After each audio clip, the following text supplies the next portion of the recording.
I'm going to share with you the lesson plan that I created for our class and for my students. I am a 6th grade social studies teacher, and the title of my lesson plan is The Life of an Explorer.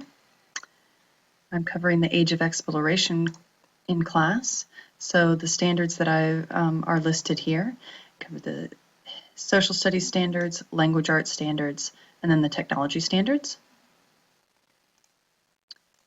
This lesson was for the students to take the explorer that they've been given and from the age of exploration and reenact their life. There's many things that they needed to include in their project, and also one thing that was important was for the students to be able to display the knowledge gained by the explorer as a result of the expedition, put themselves in the explorer's shoes, explain details about the life in that time and how explorers may have felt due to circumstances in life.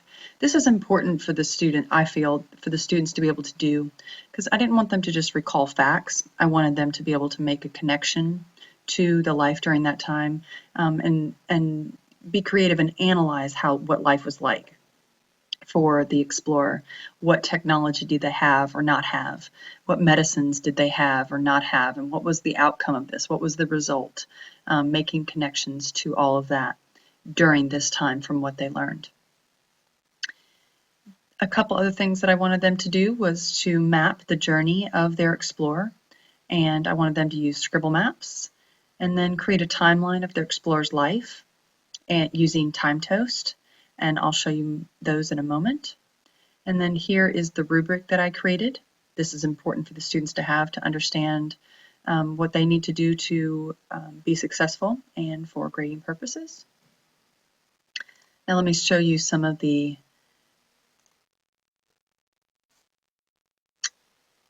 websites that I use, the web tools. One here is, this is an interactive story, and what you do is you read through the story, and then you get to make a choice at the end, and by clicking on that you continue to read through, and the journeys change based on what the choice is.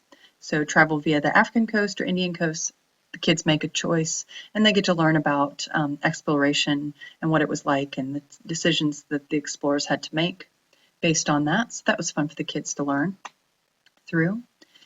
I had them do the scribble maps, and here you can see a Henry Hudson Explorer map. The students are actually able to write on the map or draw on the map and then label it.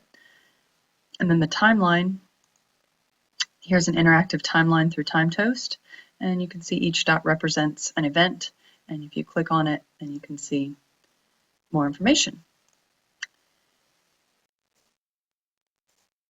So the students then went and I ultimately wanted them to create videos.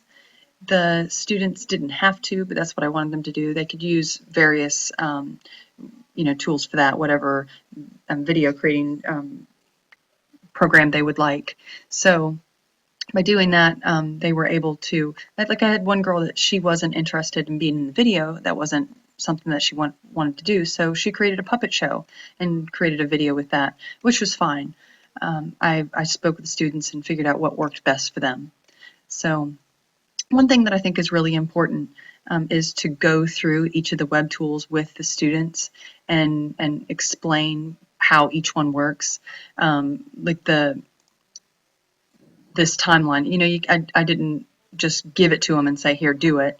I went through and made sure that they understood how to do it. I explained how to use the tool. So that was really important to do.